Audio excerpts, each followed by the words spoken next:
Salut les sportifs, je vous souhaite la bienvenue pour ce deuxième numéro des Good Eye View. Aujourd'hui, on va vous parler du mental face aux limites de l'humain. Nous retrouvons donc Loïc Lepoutre, CMO de Good Eye, qui animera ce podcast en compagnie de Séverine Martin-Bastet, préparatrice mentale et coach professionnel agréé. Je vous embête pas plus. Ouvrez grand vos oreilles et passez un excellent moment. Bonjour Séverine.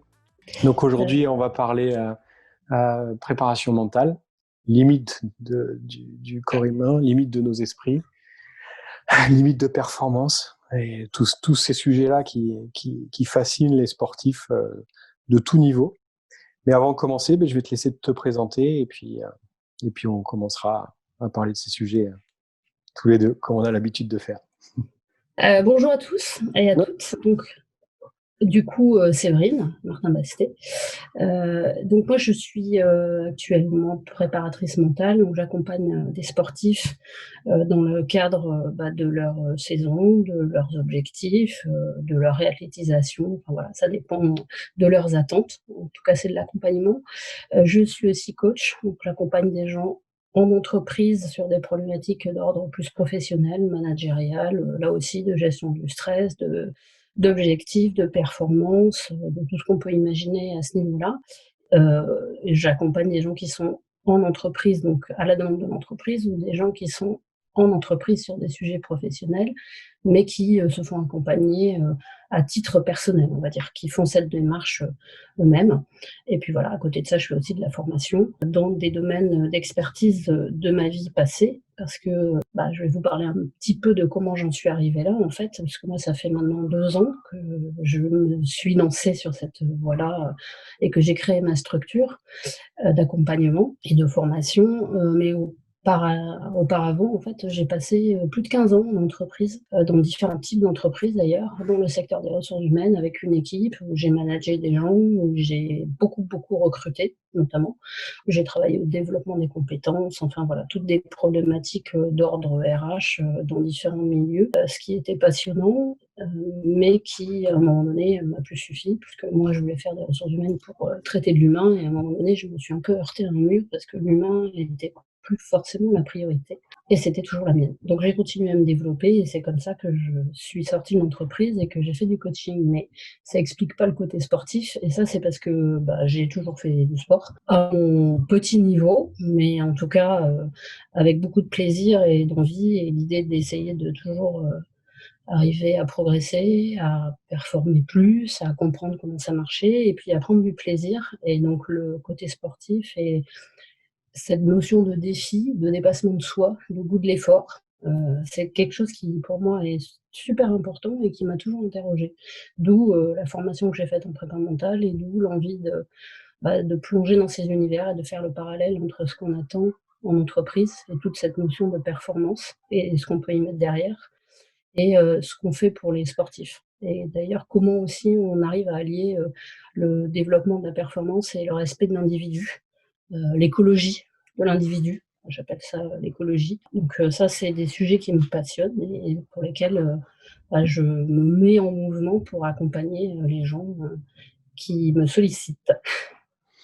Merci. Donc on va parler de préparation physique. Si je te dis sophrologie, méditation, technique cognitivo-comportementale, si je te dis top, imagerie mentale, PNL, à quoi ça te fait penser? Qu'est-ce que tous ces mots t'inspirent? Beaucoup de choses en fait, c'est des méthodes, des techniques ou des outils, ça dépend desquels, qui sont très utilisés en fait, dans le domaine de l'accompagnement plutôt mental. Alors mental, on va dire que c'est à la fois ça touche à la psychologie des gens, ça touche à leur identité, ça touche à leur personnalité, à leur développement. Donc si on prend ce que tu as cité, il y en a une partie que moi, je connais, on va dire, plutôt bien parce que j'ai été formée, je les utilise. Il y en a d'autres que je connais parce qu'ils sont assez utilisés dans le domaine de l'accompagnement, que ce soit d'ailleurs dans le domaine du coaching ou le domaine de la prépa mentale, parce que par exemple la PNL, donc la programmation neuro-linguistique, est quelque chose qui est utilisé très clairement en coaching depuis très longtemps. C'est pas quelque chose de très récent, mais ça peut tout à fait être utilisé en prépa mentale. D'ailleurs, moi je l'utilise sur certains aspects pour Est-ce que tu peux arriver à expliquer ce que c'est exactement? C'est, alors le parcours pour être vraiment spécialisé en PNL, est assez long, et pointu. Donc là, moi, c'est pas ce que j'ai fait, mais j'ai des connaissances.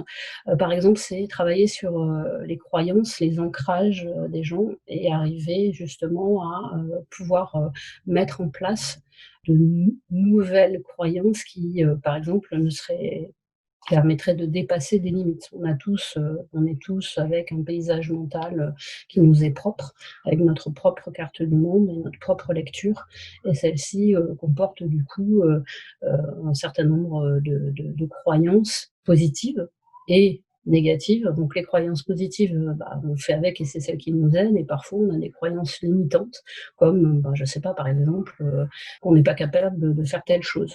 Parce que peut-être, on s'est construit en entendant, pendant très longtemps que, on avait une étiquette comme quoi on était, j'en sais rien, le plus fragile, ou, le moins capable d'eux. Enfin, c'est très lié à notre construction. Qu'est-ce que tu penses de l'éducation par rapport à ça alors?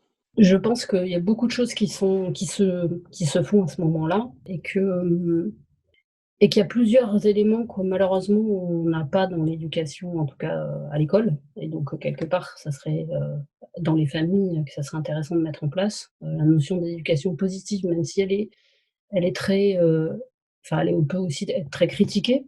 Éducation positive, c'est, l'éducation par, le fait d'encourager, les enfants, le fait d'être, dans une démarche d'explication et de montrer ce qui est réussi plutôt que systématiquement, ce qui ne fonctionne pas, avec, finalement une bienveillance sur, l'échec. Parce qu'à mon sens, pour pouvoir, réussir, il faut avoir échoué et les gens qui n'ont pas, eu d'échec ont beaucoup de mal à se dépasser et ça, c'est clairement une problématique très récurrente, chez les sportifs ou dans les accompagnements en général, quoi. La peur de l'échec. Sauf que tant qu'on n'a pas échoué, c'est compliqué d'aller plus loin.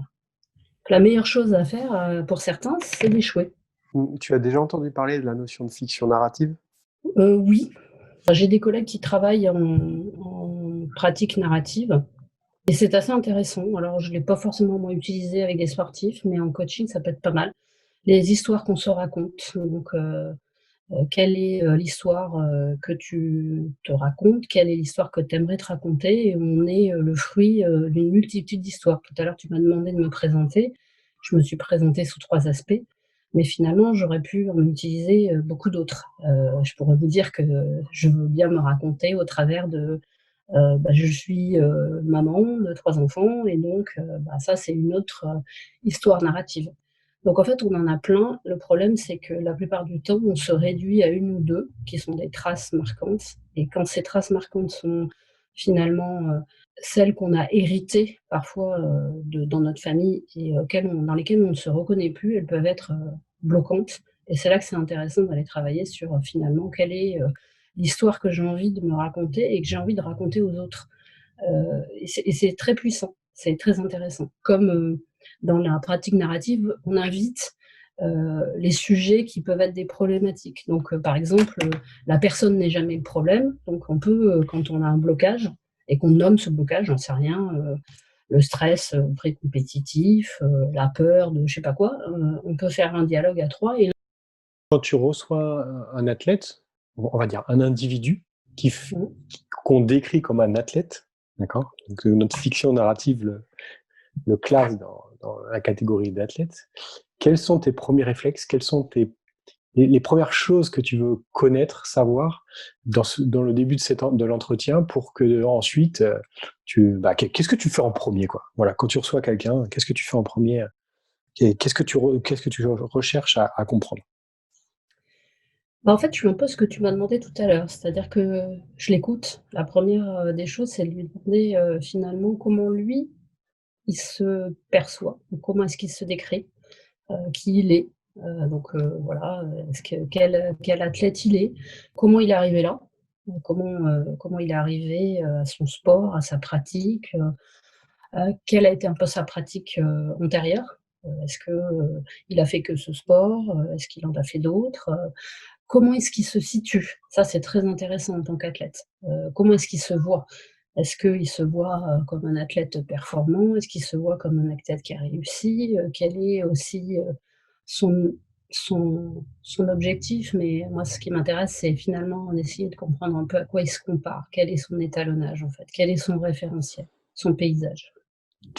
Alors ça, c'est marrant ce que tu dis parce que c'est vrai que c'est une démarche qu'en tant qu'entraîneur, j'essaie toujours d'avoir, c'est de comprendre à qui je m'adresse.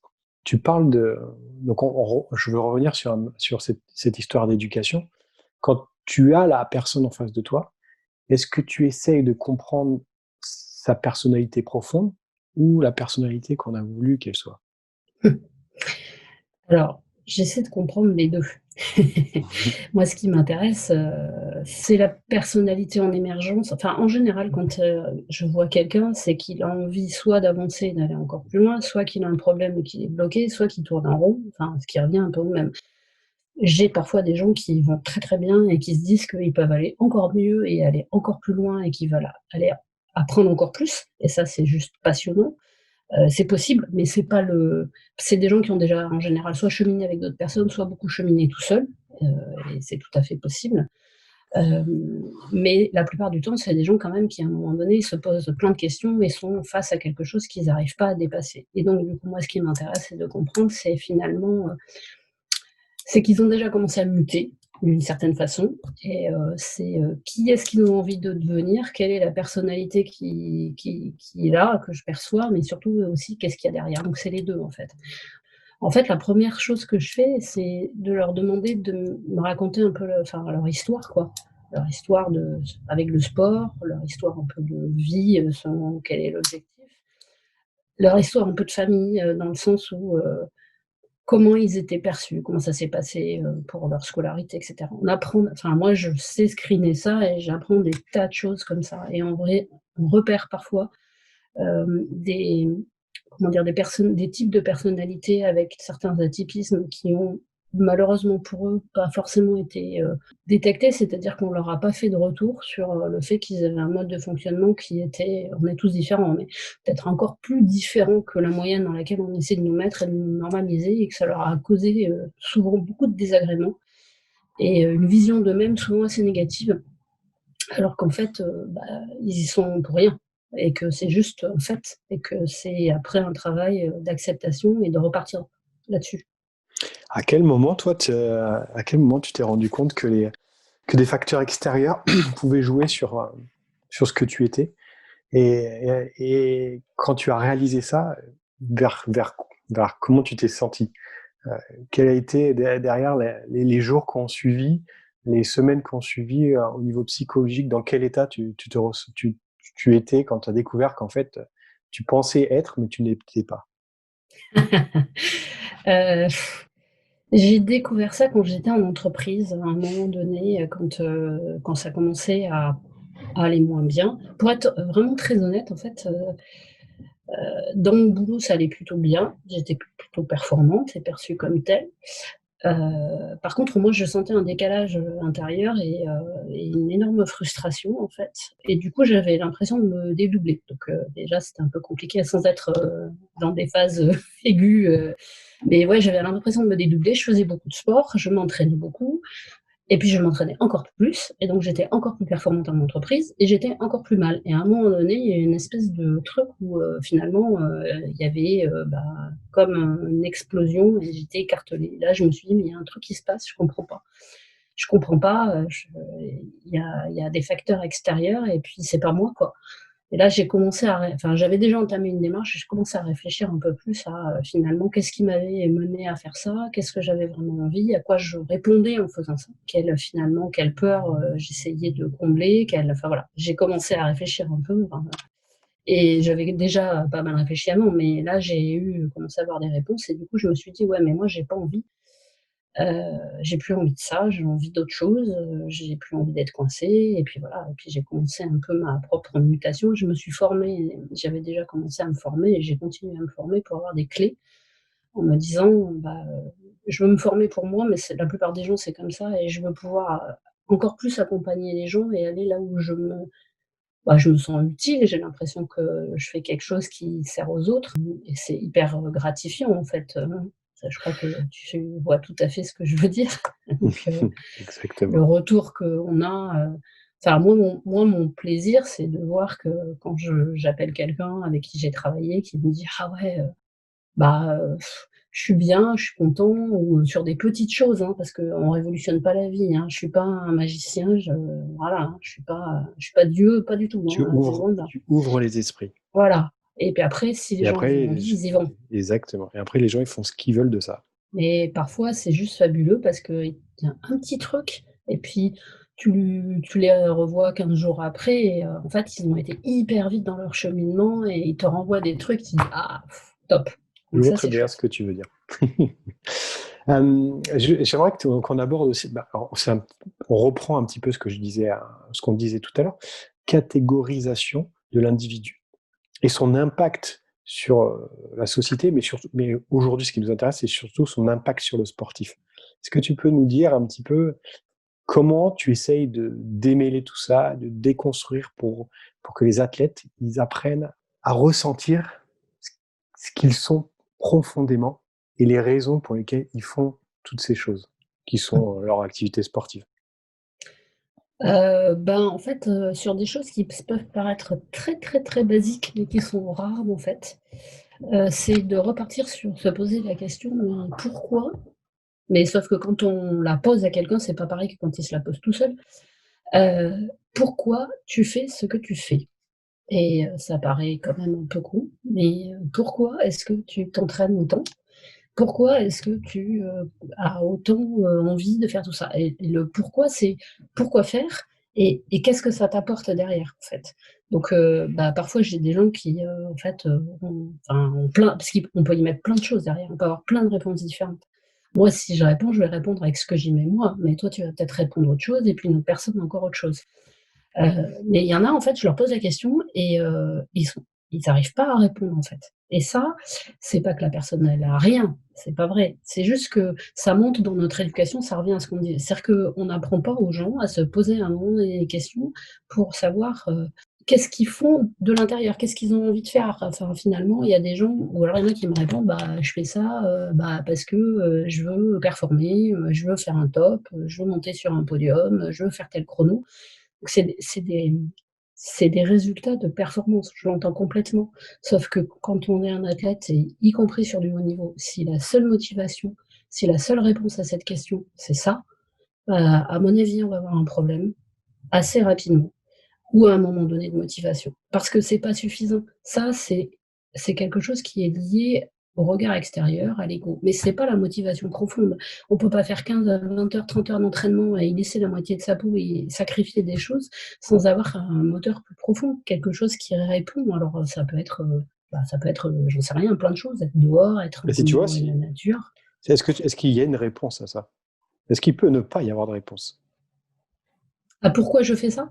Oui, Bah, ouais, juste parce que j'ai envie et que j'ai du plaisir.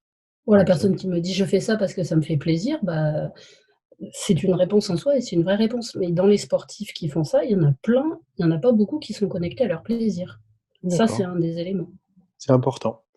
C'est important et c'est vrai que, en tant qu'entraîneur, il est courant, de vouloir diriger et de catégoriser les gens et de ne plus prendre en compte cet aspect instinctif, tu vois, des Mmh. choses Mmh. et au final, ça accentue ce phénomène que tu viens de dire, tu vois? Tout à fait. Et parce que on va dire: «Toi, il faut que tu ailles, au championnat du monde, toi, il faut que tu fasses moins de 10 heures» et donc les gens, là, ils en oublient, la raison profonde et leur motivation profonde de leur pratique et tiens, d'ailleurs, les motivations profondes, est-ce que tu peux expliquer un petit peu ce que c'est à tout le monde et comment, réussir à les percevoir, chacun d'entre nous? Ouh c'est une question pas facile. Alors les motivations profondes, c'est, finalement des motivations qui sont intrinsèques, donc qui sont liées à soi-même et pas aux autres déjà. C'est-à-dire que c'est pas pour répondre aux attentes de quelqu'un d'autre, de la société, du regard, d'un rôle, d'un classement, des attentes familiales ou celles perçues, réelles d'ailleurs ou pas, parce que certains ils veulent faire quelque chose parce qu'ils pensent que les autres attendent ça d'eux, alors que souvent c'est pas le cas. Donc ça c'est donc les motivations profondes, c'est des motivations qui font sens pour la personne elle-même, indépendamment, des autres. Sauf que, pour connaître ces motivations profondes, il y a des gens pour qui c'est facile, ils le savent de manière assez innée parce qu'ils sont connectés à leurs ressentis. Ils sont assez bien, ils se connaissent assez bien, et ils sont, comment dire? Aussi pas mal dans l'instant présent, dans le plaisir. Quand je veux dire, c'est qu'ils savent ce qui est bon p ils arrivent à savoir de manière, instinctive ou parce qu'ils ont cherché, ce qui est bon pour eux, ce qu'ils aiment, là où ils se sentent bien, ce qui va leur faire du bien et du coup, ils vont avoir des motivations qui vont être en lien avec ça. C'est-à-dire qu'ils vont faire on parle beaucoup maintenant, mais qui vont faire sens pour eux, en fait. Mais pour moi, ça va même un peu plus loin. C'est mental, mais c'est physique aussi. C'est un ensemble. Le corps et l'esprit sont pas séparés. Pour moi, l'un va avec l'autre. Donc, le corps, il envoie des messages au cerveau et le cerveau, il fait bouger le corps. Donc, les 2 vont ensemble. Si on découpe, enfin, si le préparateur mental, il travaille pas il n'intègre pas les éléments physiques de son athlète, je pense que ça marche pas bien. Mais si le préparateur physique, il fait pas attention au mental de son athlète, il aura pas les résultats escomptés. Donc les 2 vont ensemble et les motivations profondes, c'est celles qui remontent, en fait. Mais comment est-ce qu'on les fait émerger? C'est une bonne question. J'ai pas une seule réponse. Je pense qu'il y a des gens qui arrivent à le faire tout seuls, parce qu'ils sont très curieux. La curiosité, c'est qu'elle émane quelque chose, ils ont envie de se connaître. Donc c'est un travail finalement de développement et tu le dis souvent dans certaines de tes vidéos, c'est, se développer soi-même, en fait. Quand on commence à avoir envie de se développer, ça peut prendre plein de formes, mais la première, je pense, c'est d'essayer de comprendre comment on fonctionne et pour ça, on passe par une phase qui s'appelle, enfin, si on veut y arriver, par l'acceptation. Accepter que, en fait, quand on commence à chercher qui on est ou comment on fonctionne et ben, on est confronté à des choses qu'on n'a pas forcément envie de voir parce qu'entre l'image qu'on s'est faite ou qu'on se veut se faire de soi-même et celle qu'on voit pour en vrai, là, qu'on affronte pour de vrai, il y a quand même assez et ça, c'est pour tout le monde, il y a quand même souvent un décalage, hein, et on n'a pas très envie parce que ça gratte et ça peut faire mal et moi, quand je l'ai vécu, j'étais pas très bien. Sauf que, c'est un passage, à mon sens obligé, et qu'en fait après une fois qu'on a accepté, on est peut-être, comme ça, mais qu'en même temps on est aussi comme ça et comme ça et comme ça et qu'il n'y a pas que du négatif et qu'on s'axe plutôt sur les aspects, positifs et puis que les autres on en fait ce qu'on veut. Soit on les laisse de côté, soit on a envie de les faire bouger, soit enfin voilà, chacun est libre par rapport à ça et ça permet d'avancer en fait. Du coup, pour moi travailler là c'est la base en fait. Oui, je pense que c'est exactement ce que je voulais te faire dire. Trouver ses motivations profondes, c'est les fondations d'atteindre ses objectifs de vie. Parce que on a, pour revenir sur ce que j'appelais fiction narrative, c'est les fictions narratives qui font que l'espèce humaine aujourd'hui se développe bien plus vite que d'autres espèces. Et les objectifs, ça comprend tout, hein. Un objectif, c'est pas forcément matériel, hein, ça peut être aussi Mmh. spirituel. Les objectifs de vie, c'est essentiel pour continuer à avancer. Et ça me permet de rebondir, en tout cas moi c'est mon avis, ça me permet de rebondir sur la situation actuelle. Comment toi, en tant que préparateur mental et sportive, quels conseils tu donnerais à ceux qui nous écoutent pour gérer la situation actuelle vis-à-vis du Covid, du confinement, qui est parfois très, très, très mal vécu et très déstabilisant pour certains athlètes. Et je pense que les petits tips que tu vas pouvoir donner pourront être utiles à ces personnes-là. Alors, une des choses, je pense, qui sont, vraiment enfin qui aident, sauf que c'est pas forcément instantané, c'est, d'être dans l'instant présent, d'arriver à se focaliser sur, l'instant présent quand on fait quelque chose qui permet de mettre son cerveau un peu en repos et fait baisser les niveaux de stress qui sont élevés en ce moment compte tenu du contexte, qui sont normales. Parce qu'on est dans le flou, parce qu'on ne sait pas, parce qu'on est coupé de choses qu'on a l'habitude de faire, de ses routines, et puis parce qu'on n'a plus forcément d'objectifs, donc plus forcément de raisons de faire un certain nombre de choses. Et que là, pour le coup, on est super perturbés, tous. C'est humain, c'est normal. Se connecter à l'instant présent, c'est juste arriver à, quelque part, d'un point de vue scientifique, arriver à mettre des choses à un niveau d'onde cérébrale, je ne vais pas dire du neutre, mais si du neutre et du calme. Donc ça permet de récupérer, ça permet d'avoir moins de pensées qui partent dans tous les sens, et juste ça, ça permet de mieux supporter le reste, de moins être énervé, moins être contrarié. Comment est-ce qu'on fait ça? Bah, moi, je suis, les gens que j'accompagne, je les fais travailler, je les mets à la méditation. Bon, alors après, ils s'y mettent régulièrement ou pas, mais pour moi, c'est la base. Et c'est vraiment, ça marche très, très, très, très bien. Donc, et puis en plus, c'est un truc, enfin, tout le monde peut le faire, tout le monde peut y arriver. Et ça a des effets vraiment positifs, alors à plus ou moins long terme, hein, il faut être un peu persévérant, c'est comme l'entraînement physique, hein, il y a un laps de temps. Mais l'idée, c'est arriver à vivre ce que je vis dans le présent. Enfin voilà, je suis en train de manger, exemple type, pour moi, de moments super agréables. Je Tu te bouches les oreilles, je prends un café en mangeant un carré de chocolat.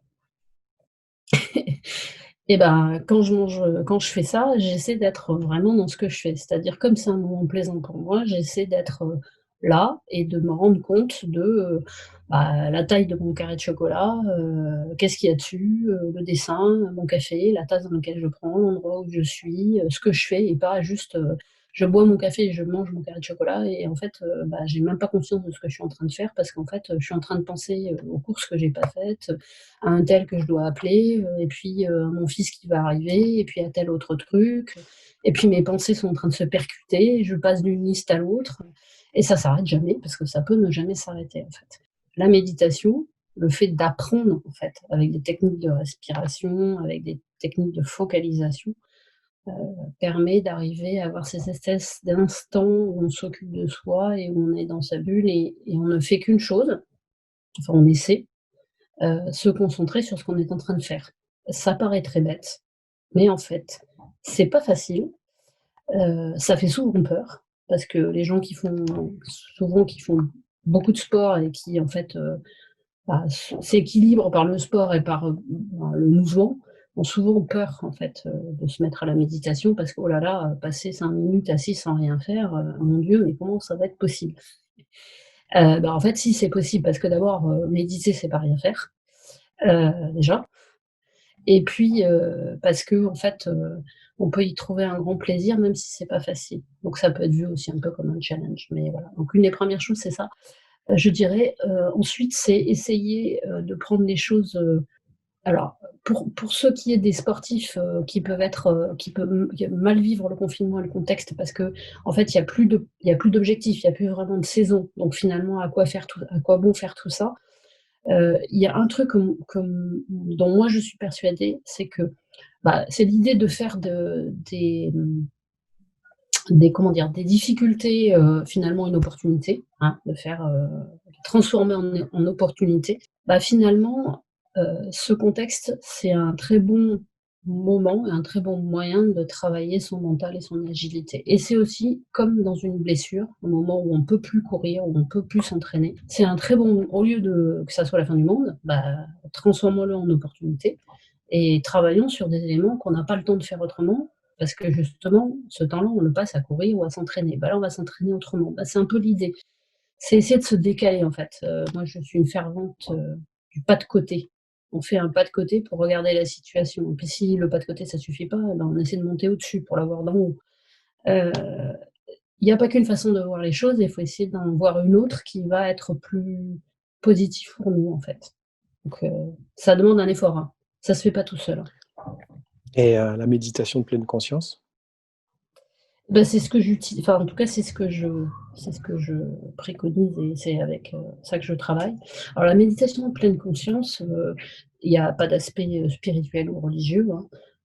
C'est une façon de se connecter à son corps, c'est une façon d'essayer de se mettre dans des états, en fait, de concentration, et de calme profond. Ça correspond à un niveau de production d'ondes. On est, dans les ondes alpha et puis après quand on est en relaxation plus profonde et en début d'auto-hypnose, on passe dans un autre niveau d'onde. Ça peut tout à fait se détecter d'ailleurs. Moi, je teste en fait des casques, basés sur des EEG justement, donc sur le fait de capter ces fameuses ondes qu'on produit, qui permettent en fait à certains qui se mettent à la méditation d'avoir une vision à la fin de, ce qu'ils font. Parce que ce qui peut être un peu compliqué pour des gens qui aiment bien les chiffres et qui ont besoin de se situer en termes de «résultats» entre guillemets, parce qu'il y a pas de mauvaise méditation. Mais pour savoir ce que c'est que l'agitation, le calme, la relaxation, ce sont des outils, pour le coup, hein, c'est vraiment, qui permettent en fait d'avoir une visualisation de où est-ce qu'on est et donc d'apprendre en fait, d'apprendre à détecter dans quelle zone en fait on se situe pour pouvoir le reproduire le plus facilement possible. Parce que c'est ça l'idée, c'est de travailler à entraîner son cerveau à se mettre dans des états qui permettent de se détendre, de se calmer ou d'être concentré. Parce que la méditation, c'est un travail qui apporte physiquement un relâchement, un calme, mais ça ne sert pas qu'à ça. En préparation mentale ou avec en coaching, on s'en sert beaucoup pour travailler tous les aspects attentionnels. Et ça, c'est très important pour les sportifs. L'aspect attentionnel, la capacité à se reconcentrer ou à rester concentré, y compris s'il y a des perturbations autour. Je suis sur un terrain de foot, il y a je ne sais pas combien de spectateurs, des gens qui hurlent, qui m'insultent au bord du terrain. Malheureusement, ça existe. Je dois être suffisamment concentrée pour que ça ne me perturbe pas, pour que je puisse tirer comme je le fais à l'entraînement, que j'ai le même taux de réussite, que mon geste, ma technique ne soit pas perturbée par ce qui se passe autour. Ça, c'est la concentration. Et ça se travaille. Et je pense que toi aussi, tu as connu ces moments-là où la pratique du sport pouvait être un moment de méditation. Oui, ça, c'est le lâcher. Ça, tu pars et puis, à un moment donné, tu rumines et puis après ça part. Et puis tu cours et tu es dans une zone où en fait, bah, il y a plus de questions, enfin ça passe en fait, c'est plus ça. Parce que la méditation c'est laisser passer les pensées en fait. Oui, Attends. oui Marianne, J'ai posé la question. Ne te perturbe pas avec les questions. Je te poserai la question après, d'accord? ouais, ça j'ai déjà vécu ça en course et un certain nombre de personnes que j'ai pu accompagner ont La pu le vivre aussi. question est, as-tu déjà eu des retours de personnes dont la méditation agirait sur les nerfs? Donc en Oui, fait, bien des sûr, personnes qui ont donc difficulté à lâcher prise avec ce qu'on appelle la charge mentale. tout à fait. D'ailleurs, je C'est pense même que ça doit être un phénomène très féminin. Alors c'est pas péjoratif ce que je dis, mais la charge mentale, c'est quelque chose qui touche beaucoup plus les femmes dans notre société, malheureusement. Alors, mmh. malheureusement, du fait du nombre de responsabilités qu'elles ont dans une famille. Et cette charge mentale, je pense que parfois, elle peut être difficile à relâcher, enfin à lâcher et à se concentrer. Oui, alors je ne vais pas te contredire sur, la charge mentale, au niveau des femmes, souvent, parce qu'après, il peut y avoir plein de cas de configuration, mais c'est vrai. Après sur, la question de Marianne, oui, bien sûr que j'ai déjà eu des retours et bien sûr qu'il y a pas mal de gens, notamment au départ, heu, qui sont, que ça agace, en fait. Heu, Ça a bien sûr un lien avec le lâcher prise, mais, ça a un lien aussi avec la notion souvent, de, rentabilité, de rationalisation du temps. Donc, ce qu'on fait doit être utile et rentable, et du coup, doit, forcément, doit forcément être utile et on doit le voir tout de suite. Or c'est en méditation, bah, ça marche, pas comme ça parce que oui, c'est utile, mais ça se ressent pas tout de suite et en plus, c'est pas quelque chose qu'on contrôle. Alors, bah, il y a qu'une chose, hein, c'est pratiquer, pratiquer, pratiquer et essayer de passer au-delà. Il y a pas de les gens qui font de la méditation, à un moment donné, ils ont commencé et souvent ça les a agacés, en fait, hein. Il faut essayer de se donner des petits tips. C'est pour ça que quand je parlais du casque, Les gens qui sont, alors ça a des avantages et des inconvénients. Il y en existe différents, hein, casques. C'est des petits c'est pas des gadgets parce que scientifiquement c'est prouvé. Mais moi je dis c'est un outil en plus, c'est-à-dire que en fait, c'est un truc qui vous donne un retour sur la séance que vous venez de faire. Donc en fait, quelque part, heu, c'est déjà des séances accompagnées et quand, vous atteignez, plus de quelques secondes en fait, du calme, vous entendez des petits oiseaux. Donc quelque part, dans ces outils-là, ils ont intégré, ce qu'on appelle des strokes positifs, donc des retours positifs qui sont, notre cerveau, il fonctionne comme ça, hein, d'ailleurs, on nous manipule, parfois, dans le marketing, avec ce genre de choses. C'est-à-dire qu'en fait, on a des retours et on s'accroche. Donc les gens qui sont très compétitifs, qui ont du mal, en fait, en général, ils aiment bien ça parce qu'ils vont faire leur séance de méditation, ils le prennent comme un jeu et en fait, quand ils font la séance, bah, leur objectif, c'est d'avoir un maximum de cuit-cuit, pour, faire mieux à chaque fois et en fait, en faisant ça, quand ils atteignent et qu'ils entendent les oiseaux, bah, c'est qu'ils sont arrivés à se relaxer profondément, à se mettre dans un état de calme profond. Donc quelque part, C'est un ça fait marcher les biofeedback. 2. C'est ça, tout Ce à qu'on fait, appelle un c'est le biofeedback. neurofeedback. La question qui tue, au bout de 3/4 d'heure, Mmh. à ton avis, qu'est-ce qui est plus important? L'entraîneur ou l'entraîneur physique, donc l'entraîneur du corps, ou l'entraîneur de l'esprit pour un athlète? La question qui tue, heu, ça je dirais que ça dépend, en fait. Ça dépend à quel niveau tu te situes et ce que tu veux faire. En fait, je pense qu'on peut se passer et de l'un et de l'autre. Très clairement, il y a des gens qui arrivent tout à fait à s'entraîner, sans préparateur physique et sans préparateur mental et qui arrivent à faire des choses, vraiment très, très bien, voire assez phénoménales. C'est pas le cas de tout le monde parce que c'est des gens avec des profils, un peu particuliers et cetera et puis qui ont envie.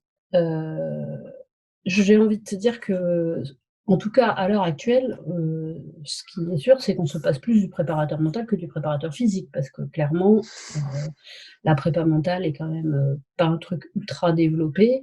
On ne sait pas trop ce que c'est, les gens voient ça entre, un gourou, un psy, un psychologue ou un psychanalyste et en France, on a quand même pas mal de retard.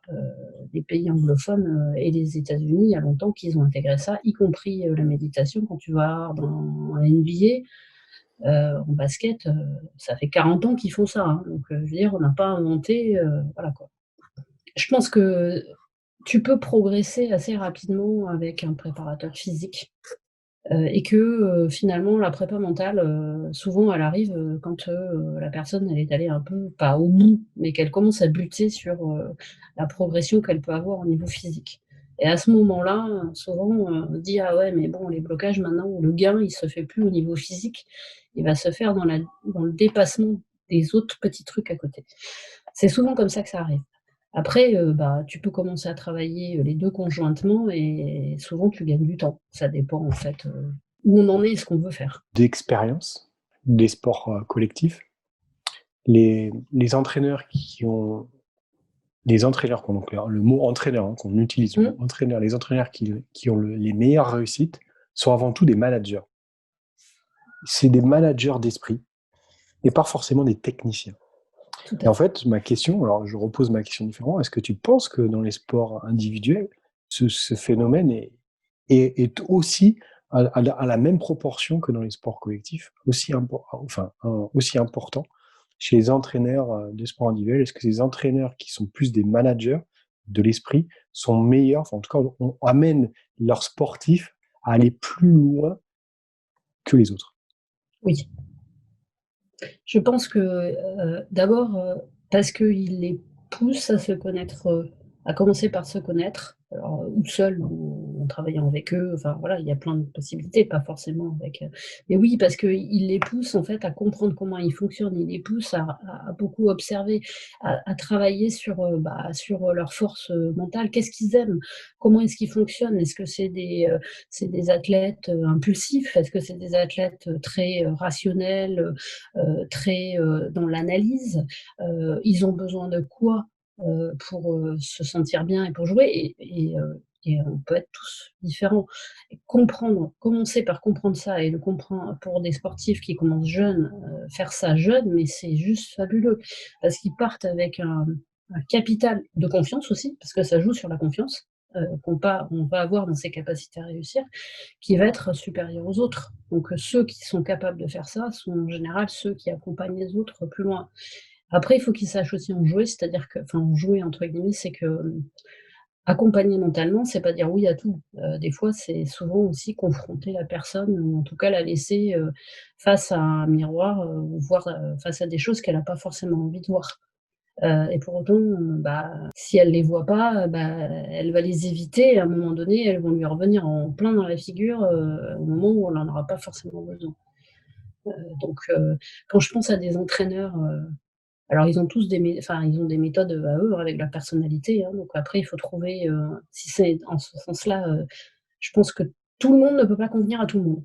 Voilà, il y a des entraîneurs qui vont bien marcher avec, certains et ça marchera pas avec d'autres parce que, il y en a qui ont besoin d'être plus, entre guillemets, «coucounés» et câlinés et poussés un peu de temps en temps, mais ils ont surtout besoin de cette relation de proximité très voilà. Et il y en a d'autres, c'est pas du tout ce qu'ils cherchent et ils ont plus besoin d'un cadre, plus peut-être, rigide, mais avec une compréhension et avec une estime. Donc ça dépend vraiment en fait, de l'athlète et que c'est d'ailleurs pour ça que, certains, entraîneurs qui intègrent la parce qu'il y en a quand même pas mal, hein, qui ont quand même, des notions en prépa mentale et qui agissent aussi là-dessus, hein, heu, fit très bien avec certains athlètes et les poussent très haut et puis, il y en a d'autres qui viennent pour s'entraîner avec eux et ils sont déçus parce qu'il se passe rien. Parce que, bah, ils sont pas forcément ultra compatibles, ça dépend. Est-ce que tu penses que, tu peux être un bon entraîneur sans avoir cet aspect, cette approche mentale, cet aspect humain, cet aspect de comprendre, l'autre, d'essayer d'adapter tes mots, tes gestes, tes entraînements, tes discours, tes conversations avec cette personne-là? Est-ce que tu penses que c'est indissociable? Est-ce que tu penses que, l'un et l'autre sont obligatoires pour pouvoir réussir la relation entre l'entraîneur et l'entraîné? Bah, j'ai envie de te dire que oui. Après, peut-être pas jusqu'au niveau d'avoir, de prendre une position, un rôle de prépa mentale avec, les outils, les méthodes, mais le relationnel, la compréhension de la spécificité, de la personne que tu entraînes, si on va au-delà de simplement, faire un plan d'entraînement, mais qu'on a des échanges avec la personne, oui. Parce que concrètement, un exemple, bah, un entraîneur, selon, le retour, comment il va formuler un retour sur, la lecture qu'il fait de l'entraînement de son athlète, les mots qu'il va utiliser, ça aura un impact, mais déjà super fort et complètement différent en fonction, du profil psychologique de la personne qu'il a en face, ou au téléphone et ça, bah, les entraîneurs le mesurent pas forcément suffisamment. Et derrière, il peut y avoir ça peut générer du coup, bah, des ruminations, des questionnements, des blocages, là où, l'entraîneur est pas là pour ça. L'entraîneur est là pour, permettre à la personne, d'atteindre ses objectifs, de se dépasser ou de progresser, enfin, à mon sens. C'est marrant. Oui, je suis d'accord, tout à fait d'accord avec toi. Je pense que, comme toi, enfin comme toi, le chemin de vie m'a amené à m'apercevoir qu'au final, la connaissance avait ses limites. Pour toi, la connaissance théorique, de la physiologie, tu vois, avait ses Mmh. limites dans l'entraînement. Et je m'en suis rendu compte à bien avant, hein, pas pendant que j'entraînais, je m'en suis rendu compte quand j'étais kiné et que tu te retrouvais face à des individus qui souffraient. Et en fait, parfois, juste les mots suffisaient à faire évoluer leur souffrance, tu vois. Et Mmh. là, tu te dis que toutes les connaissances théoriques sur comment fonctionne le corps, comment fonctionne l'articulation, comment fonctionne la physiologie humaine, ton métabolisme, parfois, et même souvent, très souvent, pour avoir ses limites. Et, et l'aventure de cet été à la Race Cross France m'a aussi fait prendre conscience que souvent, les coachs voulaient maîtriser les ambitions des Mmh. athlètes. Et je me suis rendu compte que ça, c'était une erreur, une grosse erreur. Parce que c'est ça, ça court-circuite ce qu'on appelle les motivations profondes. Et parfois, ben, ça a plus d'effets négatifs que d'effets positifs, alors que nous, quand on le fait, c'est par bienveillance, c'est pour donner des limites. Mais en fait, est-ce qu'on a réellement des limites, quoi? Ça que, au retour de la rétrocroissance, que je me suis posé, est-ce que finalement notre instinct, ne devrions-nous pas plus écouter notre instinct qui va nous amener à une limite qu'on n'imagine pas, mais qui est sûrement la limite réelle. Donc voilà, moi, je pense aussi euh, que parfois l'entraîneur, par ses actions, limite le développement personnel et physiologique de l'athlète. Et avec le recul de l'expérience de la vie, comme on dirait que j'ai 70 ans, mais le recul de l'expérience de la vie, je pense aussi qu'il faut que l'entraîneur parfois sache plus écouter et répondre aux attentes profondes de l'athlète en le laissant faire ce qu'il veut, ce qu'il a envie, ce qu'il ambitionne, réaliser ses rêves, quoi. Enfin, je te rejoins là-dessus, ça me parle bien d'ailleurs, ça me fait penser à des choses que je dis souvent à certains ou à certaines. C'est, à un moment donné quand on me pose des questions sur, «Est-ce que je ferais ça?» mais je dis: «Mais la meilleure la personne qui sait la personne qui sait, c'est toi. La personne qui peut savoir, c'est toi. Si, Exactement. un tel et un tel te dit, que, bah, ça serait bien que tu fasses ça ou que tu es fait pour faire ça ou tel type de truc, heu et que toi tu me poses la question et tu me demandes, «Moi, toi, tu en penses quoi?» Je dis: «Bah, moi, j'en pense que je peux te donner ce que moi, comme ça, je vois, mais ce n'est qu'une représentation. La personne qui sait, c'est toi». Moi, ce qui m'intéresse dans l'accompagnement aussi, c'est et là, c'est pas qu'avec des sportifs, hein, et ça marche, pour ça rejoint l'éducation et c'est ce que j'essaie de faire avec mes enfants, mais avec les gens que j'accompagne, parce que j'en ai eu pas mal des jeunes et je trouve que c'est juste, c'est génial quand ils sont, ouverts. Heu, c'est juste de leur dire: «Mais découvre ce que toi, tu as vraiment envie de faire. OK, un tel, il te dit que tu devrais faire ça, parce qu'il te voit là, parce que ça répond peut-être à ses ambitions à lui, enfin bon, on n'en sait rien. Mais toi, tu ressens quoi? Tu as vraiment envie de faire quoi? Si tu as vraiment envie d'aller, j'en sais rien, faire du trail alors qu'on te voit faire de la piste, va faire du trail. Enfin, je veux dire, pourquoi tu le ferais pas à un moment donné, enfin, après il peut y avoir plein de choses autour, mais c'est apprendre à un moment donné à écouter ce truc-là et être capable de dire aux gens qu'on a autour: Ouais, tu es gentil, mais moi, c'est pas ce que je ressens. Alors écoute, on en parle et puis, qu'est-ce que tu en penses? Et effectivement, il faut qu'à un moment donné, les entraîneurs ou les staffs, ils soient aussi ouverts et ça me fait penser à ce que moi j'ai entendu de gens qui font qui entraînent dans des équipes dans des équipes dans du collectif, foot, comme ça, dans des staffs, pro où, bah, en fait, souvent les joueurs, ils ont, une façon de jouer, ils sont sensibles, ou à l'esthétique ou aux gestes, enfin voilà, il y a différents types, et souvent ça, c'est pas pris en compte et du coup, on fait jouer des joueurs à des places, quand ils sont relativement polyvalents, qui ne leur correspondent pas et l'entraîneur ne comprend pas pourquoi est-ce que sur certains joueurs, il n'arrive pas à avoir le meilleur alors qu'il pense qu'effectivement, techniquement, tactiquement, physiquement, quand il les voit à l'entraînement, ils sont super bons et ils sont frustrés parce que sur le terrain, ils ont pas le retour qu'ils en attendent. Bah ouais, mais parce qu'ils se sont pas posé la question d'écouter le joueur pour savoir, finalement, lui, où est-ce qu'il se sentait le mieux? Où est-ce qu'il est le mieux, dans quelle position? Ça me fait penser à Coren, hein, à un moment donné, sauf que le jour où les entraîneurs, ils se posent la question et ils testent, bah là, en général, ils se rendent compte que, bah ouais, ils ont parfois ils ont des pépites et ils les ont pas mis au bon endroit parce qu'en fait, ils ont pas écouté ce que le joueur, il avait vraiment envie de faire Et et du coup, aujourd'hui, c'est vraiment dans les bon. dans les sports co, c'est vraiment, heu, la li la le facteur limitant de l'explosion Ouais. d'un joueur, par rapport à un autre, hein. C'est la rencontre, le destin qui te fait rencontrer la bonne personne au bon Ouais, moment, quoi. Et ouais. ça, c'est pour moi le facteur limitant. Dans le foot, c'est encore pire. Il y a tellement Mmh. de footballeurs talentueux, mais il y en a très peu d'élus et c'est Mmh. pratiquement à chaque fois la bonne rencontre au bon moment. Heu, je prends l'exemple de mon ami Benoît Trémoulinas, s'il n'avait pas rencontré, Laurent Blanc, peut-être il aurait jamais gagné 3 coupes d'Europe, fait, 12 sélections d'équipe de France et être plusieurs fois champion de France avec Bordeaux, par exemple. Parce que c'est Laurent Blanc qui, à un moment, lui a fait confiance et alors qu'il avait, 20 ans, Et voilà, c'est des rencontres. Et ça, c'est vrai que dans les sports co, c'est impressionnant. Enfin, c'est vraiment un facteur limitant. Et dans les sports individuels, est-ce que, est-ce que, euh, est-ce que de dire j'ai envie de faire ça, mais j'en suis pas capable, est-ce que c'est vraiment une limite? Parce que de dire j'en suis pas capable, c'est quelque chose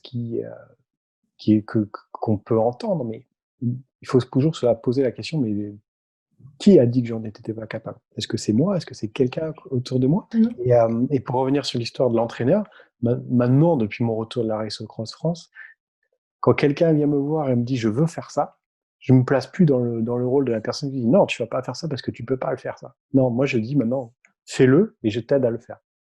Mmh. Peu importe. Si tu veux le faire, fais-le. Parce que aller au bout de ce qu'on pense inimaginable, ça ne fait que enrichir ton expérience de vie et à révéler ta vraie personnalité. Enfin oui, je peux être d'accord avec ça, puisque c'est complètement dans le sens de ce que bah oui, on peut tout faire, Virginie.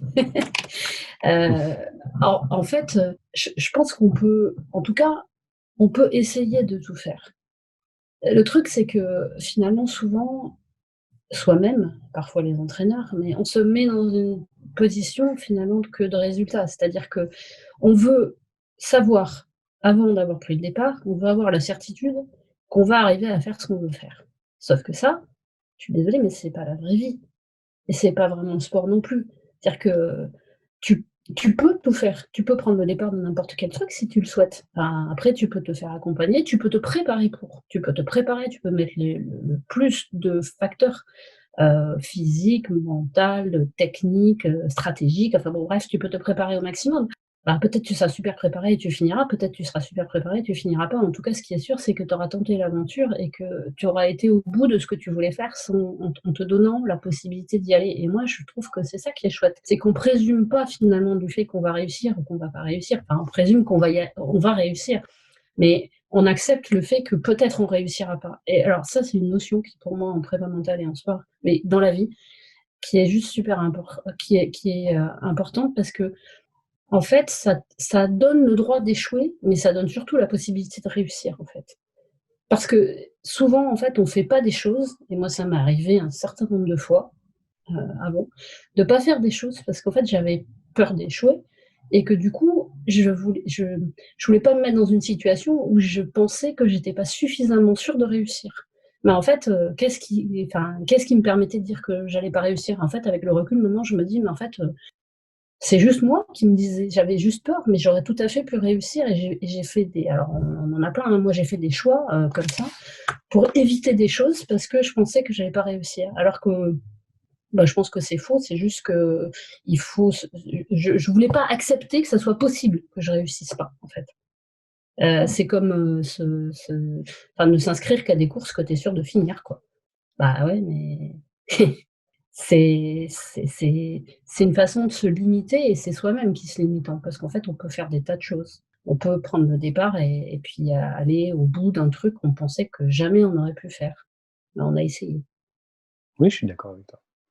Tout à fait. J'ai une question de quelqu'un qui me demande si il doit préparer un objectif, qu'est-ce que tu lui conseillerais comme timing pour, euh, pour se préparer mentalement à cet objectif dans un calendrier? Est-ce que tu lui conseillerais de commencer 3 mois, 4 mois, 6 mois, 12 mois avant?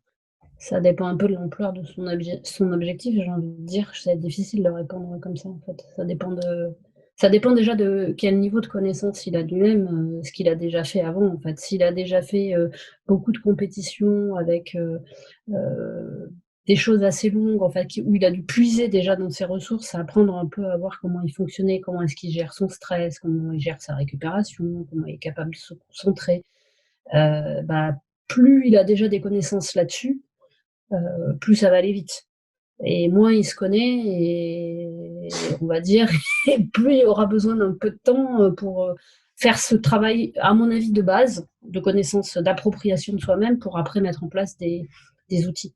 Et pour revenir au discours qu'on avait avant, l'entraîneur, il est là pour évidemment conseiller. S'il y a danger, comme avec un enfant, s'il y a danger, on est là pour avertir la personne. Mais dire Mais dire à la personne, tu vas échouer parce que ça va être trop dur, est-ce que c'est le rôle de l'entraîneur? Pourquoi je me pose cette question? Parce qu'en fait, ça veut dire qu'on décide Mmh. de la possibilité de laisser la personne d'échouer ou pas. Et Ah, comment tu as introduit cette interview, enfin cette discussion qu'on a tous les deux au départ, l'échec fait partie de la vie et est essentiel mmh, au développement de sa mmh. personnalité. Bah, moi déjà, je trouve, enfin, ça me moi personnellement, ça me fait bizarre de pouvoir entendre, alors ça on l'entend, hein, mais de pouvoir entendre, un entraîneur qui dit, alors ça dépend du enfin après encore une fois, ça dépend où on se situe, si on est, à quel niveau, quels sont les enjeux aussi derrière pour, l'entraîneur et le sportif. Mais grosso modo, dire à quelqu'un que tu y vas pas parce que, tu vas pas réussir, pour moi, c'est le mettre dans une case à un moment donné et l'empêcher qu'il y ait aucune chance qu'il puisse réussir. C'est, dire à un gamin: «Bah, de toute façon, toi tu y vas pas parce que tu as aucun sens créatif». Bah, ouais, OK, super, donc toute sa vie, ça va se traîner avec ça, alors qu'à un moment donné, il était peut-être pas capable de faire ça, ou c'était quelque chose qui était pas révélé, mais ça veut pas dire que c'est toute sa vie, tout le temps, pour toujours. Donc j'ai un peu de mal avec les trucs qui enferment, en fait, Eh ben c'est ça. voilà. Et pour revenir sur l'échec, oui, j'ai vu passer quelques trucs et oui, c'est difficile, hein, c'est difficile à admettre et c'est difficile à vivre, mais je pense, enfin, l'échec fait partie de la réussite et je pense qu'on peut réussir. Bien sûr, il y a des gens qui réussissent et qui ont très peu d'échecs, c'est vrai. Mais je pense que dans l'échec, on apprend des choses sur soi-même quand on arrive à le dépasser, hein, parce que c'est encore une fois, il y a des gens qui prennent un échec et qui sont pas forcément très stables, personnellement, qui ont pas une grande confiance et qui ont beaucoup de mal à s'en remettre. Donc, je je mets des guillemets et je c'est pas si simple que ça. Mais quand même, le fait d'apprendre à échouer, de relativiser l'échec, en fait, c'est quelque chose qui permet d'avancer. Enfin, c'est aussi un truc qui est hyper culturel.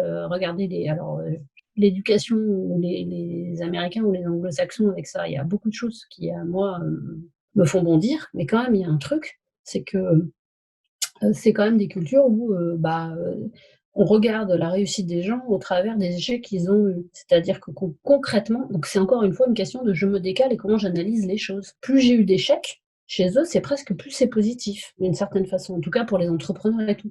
Ça veut dire que c'est des gens qui ont été capables d'oser, qui ont fait des choses, qui se sont trompés, qui se sont relevés, qui ont recommencé, et ça donne plein d'informations sur des capacités. En France, heu, tu te trompes, tu te plantes, on va dire: «Ah bah, c'est un nul». Bah ouais, parce que tu comprends, il a pas réussi du premier coup, mais depuis quand, on réussit tout du premier coup, quoi? Alors ça revient à ce que je disais tout à l'heure, ça induit le fait qu'on ne va aller se présenter à des choses que si on est quasiment certain qu'on va les réussir. Donc quelque part, ça bride une part de notre liberté, puisqu'il y a tout un champ qu'on va pas explorer, parce qu'on a on se enfin, on n'a pas suffisamment de sécurité pour y aller. Voilà. Tout à fait. Et pour rassurer tout le monde, hein, qui nous écoute, de la communauté de Bordeaux, il est évident que chaque projet entrepris par chacun d'entre vous, avec moi, Paul, Claire-Lise, Anto ou Fabien, chaque projet, vous entendez bien, est un projet où la réussite est le seul et unique objectif. D'accord? Mais d'y arriver en plusieurs fois après avoir connu plusieurs échecs, c'est une possibilité qu'il faut accepter à un certain moment. Moi, en tant qu'entraîneur, j'amènerai chaque athlète à atteindre ses rêves, quel que soit le temps qu'il faudra. Ça me permet de rebondir. Séverine, est-ce que tu penses que l'être humain a une limite? Est-ce que tu penses que les performances physiques, sportives, ont une limite? On entend on entend, par exemple, le record du 100 mètres à pied, il sera jamais battu. Mais on s'aperçoit qu'au fil du temps, les choses sont battues. Et philosophiquement, est-ce que la seule limite qu'on peut avoir, c'est cette fiction narrative qu'on s'impose? Parce que finalement, parfois, la science peut être une fiction narrative, du fait de son incertitude. Elle évolue. Est-ce que tu penses En que même temps, l'être humain a ouais, une limite? je pense que, sur certains plans, il y a déjà les limites qu'on se met nous-mêmes, et puis après, je sais pas, mais en tout cas, les limites, elles ont toujours été battues au fil du temps, donc on a toujours pensé qu'il y en avait et en fait, on est tout le temps en train de les dépasser, de les repousser, et même maintenant où, on dit c'est plus possible de dépasser les limites, etc., sans prendre des produits, etc., elle se pose d'autres problématiques, des réalités du corps augmenté, enfin bon voilà, il y a d'autres choses qui vont arriver qui peut-être seront intégrées et qui font que on ira encore plus loin. Je lis le commentaire de Romain, si Ouais, l'être c'est ce que humain moi a aussi. des limites, Nike a de bonnes chaussures pour les repousser. Non, mais quand je dis il n'y a pas de limite, et tu vois que certains, ça les perturbe. Mais en fait, dans notre esprit, la limite, elle est dans un temps fini. Autrement dit, quand on dit où sont mes limites, on le pose dans un décor où en fait c'est le temps d'une vie. Vous voyez ce que je veux dire? Mais finalement, dans ce qui nous entoure, la nature, c'est une évolution perpétuelle. Et en fait, est-ce que les limites humaines, il ne faut pas les voir sur plusieurs générations, sur des siècles entiers? Et c'est ce qui a été prouvé. C'est cette évolution qui nous amène à repousser les limites. Oui, et ça veut dire que la limite, en fait, c'est pas forcément la limite pour moi, c'est la limite, pour, heu, pour encore plus pour mes enfants, enfin pour plus loin. Les limites, elles continuent à se dépasser et puis après Exactement. la limite, c'est enfin j'ai envie de dire aussi que ça m'a fait penser à un truc, rebondir, c'est que c'est individuellement parlant, les limites, heu, moi, si tu me demandes: «C'est quoi pour toi, dépasser tes limites?» ça va pas être la même chose que, un autre athlète ou un autre athlète. Exactement. Donc quelque part, oui, on peut tous dépasser nos propres limites et ma limite, c'est pas la tienne ou celle d'un autre, en fait.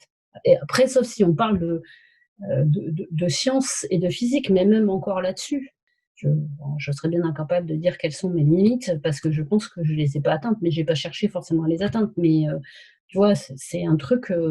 Après, je sais pas. Je suis pas scientifiquement, je ne suis pas assez calée pour savoir. Mais d'un point de vue philosophique, je pense que, en tout cas, on est capable de toujours repousser ses limites.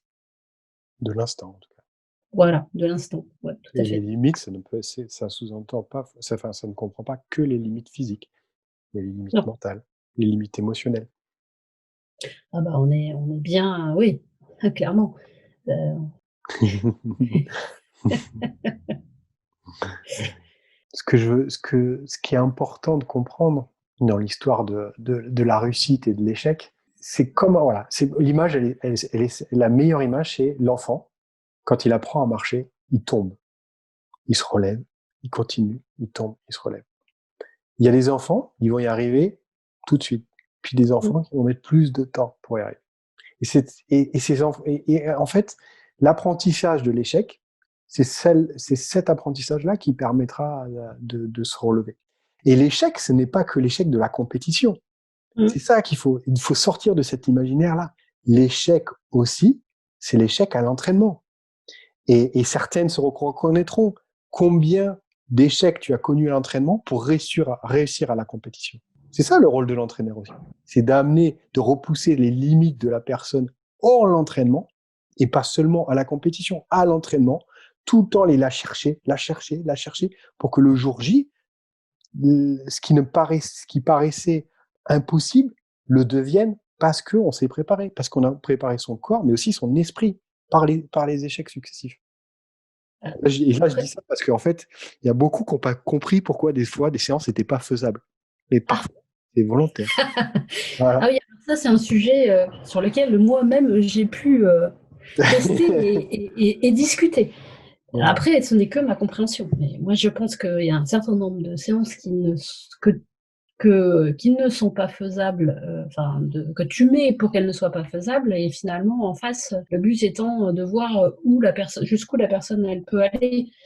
Ça alors que toi-même, tu sais déjà, enfin a priori, parce qu'on peut avoir des surprises et je pense que tu en as parfois, sur, aller c'est tellement haut ou tellement exigeant que l'idée c'est pas que la séance soit faite pour que ça soit réussi, pour dire que c'est réussi. La séance, elle est réussie quand la personne, elle a été au maximum de ce qu'elle pouvait faire à ce moment-là et Exactement. avoir cette évaluation-là. Mais comme on est tous beaucoup dans la notion de je remplis l'objectif à l'instant T de ce qu'on m'a demandé et de ce qui a été mis dans mon planning, du coup, c'est vécu comme un échec chaque fois que je n'arrive pas à faire une séance qui est comme ça. Donc, Exactement. moi, j'ai expliqué à ceux ou celles avec qui j'ai pu échanger là-dessus, en ayant cette, bon là, c'est confirmé, mais moi, c'était mon analyse et de dire que c'était fait exprès, en fait, et que du coup, c'était pas un échec, c'était juste, à un moment donné, on donne le maximum et après ça permet justement de se calibrer, de se caler par rapport à ça et d'en déduire des choses et continuer à progresser. Et il est évident que l'entraîneur doit avoir, alors quand il fait ça, il doit aussi avoir conscience de la réaction de la personne. Et souvent, ça peut être une réaction très négative, mais qu'il faut réussir à amener vers du positif pour que derrière, dans la continuité, il y ait un renforcement mental qui t'amène à relativiser les choses et à apprendre de cette expérience-là pour que le jour J, bah déjà l'inconnu, enfin, tu vois, de rencontrer une difficulté à l'entraînement, quand tu le rencontres le jour J, tu t'adaptes mieux. Et puis aussi, le jour J, d'avoir ce renforcement mental qui te permettra de moins douter au moment où ça sera difficile. Alors, c'est vrai, mais du coup, alors, c'est mon avis et puis j'ai vu passer des choses. Le truc, c'est que il faudrait quand même il faudrait faire un retour, enfin, un accompagnement. Alors, avant, je sais pas parce que ça peut amener un biais, c'est que, expliquer avant Exactement. que, la séance est faite exprès pour pas être, enfin, ou que c'est pas Oui, atteignable, bah, ça marche finalement, pas. c'est ce qu'on disait tout à l'heure, c'est, bah, déjà mettre un biais au fait que la personne, avant d'y aller, comme on lui a dit que possiblement ou fortement elle allait pas l'atteindre, bah, du coup, elle va pas l'atteindre. Enfin, Mmh. elle va se dire qu'elle peut pas et donc, voilà, elle va s'auto-programmer pour. Par contre, avoir un retour après, Pas heu, forcément, ça dépend. ça peut être intéressant. Ça peut. Ouais, mais ça dépend des gens. Oui, bien sûr, mais ça Il dépend y a des des gens situations et pour qui ça ouais, dépend du il y a contexte aussi. mais disons qu'il y a des gens que ça empêchera de trop Bien cogiter et sûr, d'avoir un sentiment, négatif, en fait. tout à fait. Mais parfois, d'être dans l'incompréhension, c'est aussi permettre d'essayer de trouver la solution par soi-même. Alors tout le temps, il est évident que non, mais parfois ça peut l'être aussi. Oui, c'est un mix entre les 2. L'inconfort, ça fait avancer, mais être tout le temps dans l'inconfort, ça fait perdre de l'énergie, donc c'est un mix entre les 2. Ouais. Mais c'est aussi, ça permet aussi de gagner en confiance en soi, tu vois. D'être à des moments, de se poser des questions et essayer de trouver les solutions par soi-même. Parce que du coup, tu n'es plus en attente de la réponse de l'entraîneur. Et donc, dans les moments difficiles, tu auras créé tes propres réflexes pour amortir ce moment difficile. Et, et à l'approche de la compétition, ben forcément, tu peux avoir moins de doutes, tu vois. Alors après, je dis pas que c'est fait toujours de la bonne façon, hein. Attention, hein. Vous enflammez pas. Mais en tout cas, je pense que c'est aussi une façon pour l'entraîneur d'entraîner l'athlète mentalement. Alors moi, je te réponds oui, mais je mettrai un bémol qui est à la condition que la personne, que l'athlète soit en capacité et en envie d'être dans cette posture-là et pour le coup, bah, c'est pas forcément le cas. Parce que je suis d'accord avec ce que tu dis sur le fait que, bah, après l'agilité finalement, la capacité d'adaptation que la personne elle va développer et cetera. Sauf que parfois, bah, les gens sont pas forcément, quand ils vont chercher un entraîneur, ils sont pas Mmh. partis avec cette Non, mais idée-là et bien ils sont sûr. pas dans cette posture-là. Non, mais tu vois, en fait, regarde, tu veux courir le plus vite possible ton marathon. Chaque année, tu essayes à chaque entraînement d'augmenter tes vitesses. Mais là, c'est la même chose. Tu vas chercher, et à un moment, tu vas trop vite. Et là, ton entraîneur, il dit stop. Là, c'est pas bon, c'est dangereux, puis c'est incohérent. Là, c'est pareil. Mentalement, parfois, tu vas aller provoquer des stress psychologiques. Mmh. Et puis, à un moment, quand tu sens la limite, bah là, tu prends ton téléphone, t'envoies un message, quelque chose qui va rassurer et rassembler. Alors, c'est pas toujours fait de façon parfaite, mais en tout cas, ça, je pense que ça peut faire aussi partie d'une préparation d'un athlète. En tout cas, pour faire le parallèle en mental, c'est, dans la préparation mentale ou dans ce alors moi j'ai des gens en individuel et je suis pas forcément à côté sur le terrain donc mais c'est des trucs que j'aimerais bien faire. En tout cas, dans la préparation mentale intégrée dans des équipes, dans des staffs, moi ce que j'ai appris et que j'aimerais bien mettre en pratique, c'est qu'il faut être confronté à du stress. Il faut C'est ça. stresser. Il faut avoir des stresseurs. mais il faut le faire dans un cadre qui permet l'apprentissage, dans un cadre relativement sécurisé qui permette justement de progresser. Mais oui, C'est ça. on met des stresseurs ou des distracteurs quand on travaille sur la concentration notamment, quand on a un niveau, suffisant, C'est ça. de travail par exemple en concentration et en méditation. Mais moi je pense à des exemples de travail avec des rugbyman où, pour arriver à travailler des lancers, des choses comme ça, ils travaillent tout seul, sans personne et puis à un moment donné, ils travaillent, sur le terrain et puis on met des distracteurs. Donc, on fait venir des gens, on met de la musique, on tourne autour, enfin on met en place des choses parce que le jour J, sur le terrain avec un stade, avec des gens, avec des supporters qui crient ou qui insultent, avec, l'adversaire ou l'équipe adverse qui elle-même a mis en place des stratagèmes pour prendre, mentalement le dessus, il faut l'avoir travaillé parce que sinon, Exact, c'est exactement. compliqué. Et le stress que tu appliques par l'entraînement physiologique, ça, tout le monde le comprend. Tu vois, tout le monde se comprend que quand on fait des séances dures, c'est pour habituer son corps à une évolution et entraîner ce qu'on appelle une adaptation et donc une progression. Mais en Mmh. fait, beaucoup d'athlètes, on peut avoir du mal de comprendre que tu peux aussi utiliser ça, ces facteurs-là, pour avoir un impact direct pour augmenter le stress sur ton mental et aussi créer une adaptation, en fait. Mmh. Et c'est pas, c'est aussi de faire ça, c'est aussi une façon d'entraîner l'esprit et pas que le corps. Tout à fait, c'est complètement Exactement. vrai. Et ça peut être important et être une clé de réussite d'ailleurs parfois. Après, ça dépend des individus, ça dépend comment c'est fait, et ça peut être dangereux aussi, évidemment, ça c'est sûr. Mais bon, ce qui est bien, c'est de comprendre que parfois, l'entraînement de l'esprit passe aussi par l'entraînement du corps. Par le corps, on peut entraîner l'esprit. Oui, complètement. On peut pousser Et à enfin, l'inverse aussi. ouais, c'est les 2. Enfin d'ailleurs, c'est ce qui se passe en compétition. C'est ce qui se passe en compétition, les 2 sont liés. En compétition, on n'y va pas juste avec son cerveau, en général, on n'y va pas non plus juste avec son corps. Enfin, d'ailleurs, ça peut être plus souvent dans ce sens-là que dans l'autre, sauf que à un moment donné, le mental, il peut prendre le dessus, sur le physique, où il peut, redonner je sais pas comment dire, il peut prendre le relais du physique.